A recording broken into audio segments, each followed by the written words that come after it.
NTV xəbəri izləyirsiniz. Naxçıvan şəhərində Naxçıvan Muxtar Respublikası Əmək və Əhalinin Sosial Müdafiəsi Nazirliyi, Ailə, Qadın və Uşaq Problemləri üzrə Dövlət Komitəsi, Regional İnkişaf İctimai Birliyi və Autizmli Uşaqlara Dəstək İctimai Birliyinin təşkilatçılığı ilə Autizmi Hiss Et adlı aksiya keçirilib.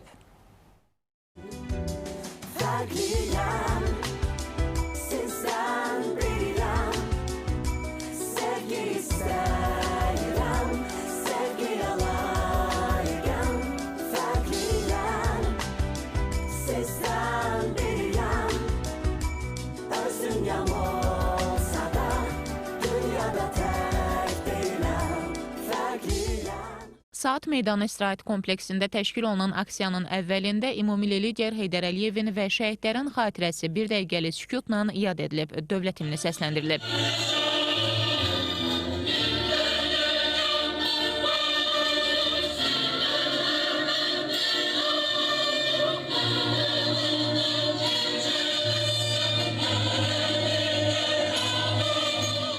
Daha sonra autizmə həsr olunan videoçarxlar nümayiş etdirilib.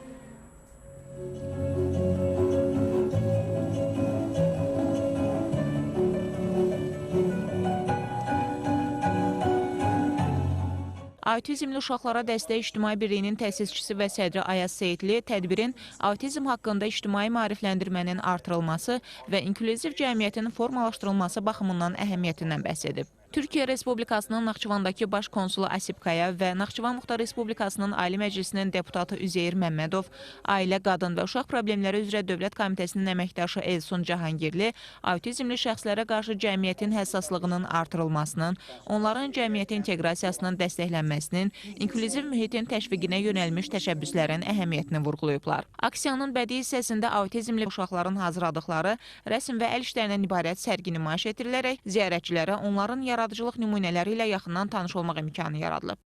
Aksiya çərçivəsində iştirakçılar VR texnologiyası vasitəsilə autizmli uşaqların gündəlik həyatda qarşılaşdıqları çətinlikləri əks etdirən xüsusi təcrübədə iştirak edib, autizm mövzusunda maarifləndirici güşələrdə məlumatlandırıcı materiallarla tanış olublar.